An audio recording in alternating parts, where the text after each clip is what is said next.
오늘 우리가 함께 파헤쳐볼 기업은 동국생명과학입니다. 최근에 상장을 했는데 사실 아는 분들만 아는 그런 기업이죠. 그런데 재밌는 건 이 회사가 자기 분야에서는 시장 1등이라는 겁니다. 1등인데 왜 이렇게 조용할까요? 지금부터 그 이유를 한번 알아보겠습니다. 제가 이 기업을 분석하다가 딱 이 질문에 부딪혔습니다.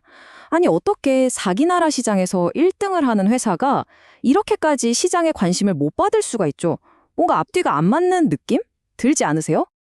자, 이 숫자 한번 보세요. 13.8배. 이게 뭐냐면 2025년에 예상되는 이 회사의 주가 수익 비율, 그러니까 PER이라는 건데요. 시장 1위 기업이라고 하기에는 정말 믿기지 않을 정도로 낮은 숫자입니다.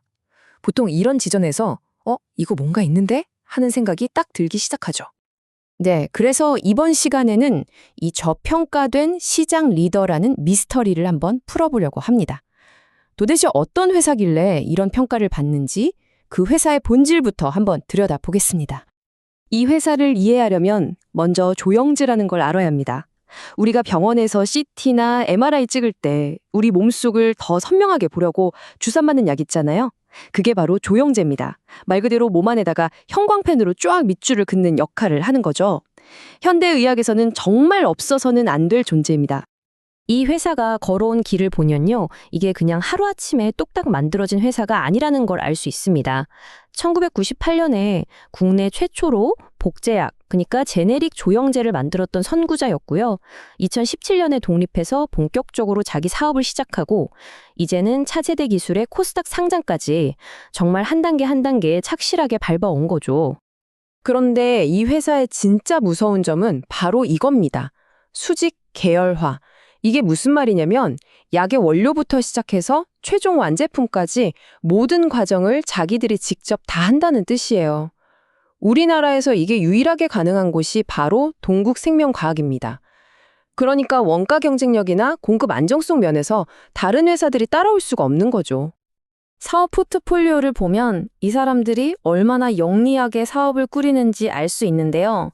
매출의 72%를 차지하는 이 조영제 사업이 아주 든든한 현금 창출원 역할을 해줍니다. 그리고 여기서 번 돈으로 의료기기나 장비 같은 새로운 성장 동력에 재투자를 하는 거죠. 정말 이상적인 구조라고 할 수 있습니다.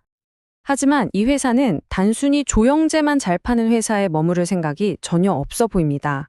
이들이 그리는 진짜 큰 그림은 바로 토탈 헬스케어, 그러니까 의료 서비스의 모든 걸 아우르는 생태계를 만들겠다는 겁니다.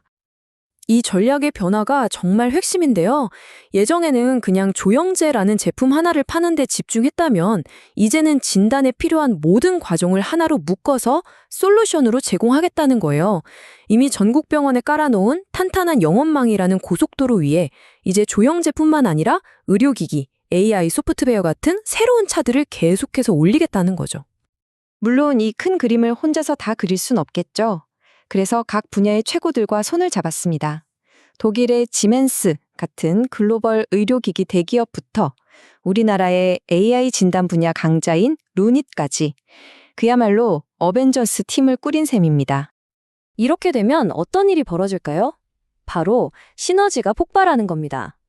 같은 병원에 가서 조영제 따로, 의료장비 따로, 소프트웨어 따로 팔 필요가 없는 거죠. 이 모든 걸 한 번에 묶어서 파는 교차 판매가 가능해집니다. 그럼 동국생명과학은 단순한 납품업체가 아니라 병원의 핵심 파트너로 자리매김하게 되는 겁니다. 자, 지금까지 이 회사가 그리는 아주 멋진 청사진을 봤습니다. 그럼 이제 가장 중요한 질문이 남았죠. 그래서 돈은 잘 벌고 있나? 이 멋진 스토리가 과연 실제 숫자로도 증명되고 있는지 지금부터 재무제표를 한번 열어보겠습니다. 먼저 매출액을 보면요. 막 드라마틱하게 급등하는 모습은 아니에요. 하지만 더 중요한 건 아주 안정적으로 그리고 꾸준하게 우상향하고 있다는 점입니다.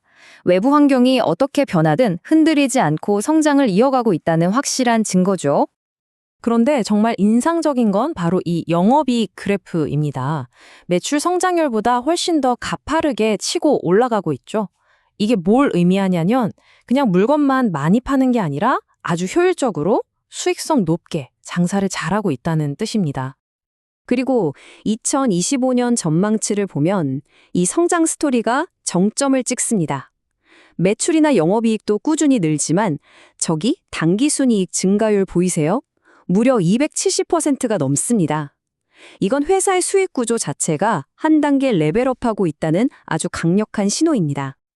자, 이렇게 탄탄한 실적과 성장 스토리까지 다 확인하고 나니까 우리가 처음에 던졌던 그 질문으로 다시 돌아올 수밖에 없습니다. 아니, 같은 코스닥 헬스케어 기업들 평균 PER이 80배가 넘는데 이 회사는 왜 고작 13.8배에 머물러 있는 걸까요? 이 엄청난 차이는 대체 어디서 오는 걸까요? 물론 세상에 완벽한 건 없죠. 이렇게까지 저평가를 받는 데에는 분명 시장이 우려하는 무언가가 있을 겁니다. 애널리스트 리포트에서 지적하는 잠재적인 리스크는 무엇인지 이것도 반드시 짚고 넘어가야 합니다. 핵심 리스크는 크게 두 가지입니다. 첫째는 단기적인 문제인 오버행 이슈. 쉽게 말해 초기에 투자했던 투자자들이 주식을 팔 가능성이 있어서 주가에 부담을 줄 수 있다는 거고요. 둘째는 장기적인 관점에서 해외로 사업을 확장할 때 나라마다 다른 까다로운 규제들을 통과해야 한다는 과제가 있습니다. 하지만 리포트의 최종 결론은 꽤 긍정적입니다. 결국 회사의 근본적인 힘, 즉 펀더멘탈이 이런 문제들을 이겨낼 거라는 거죠.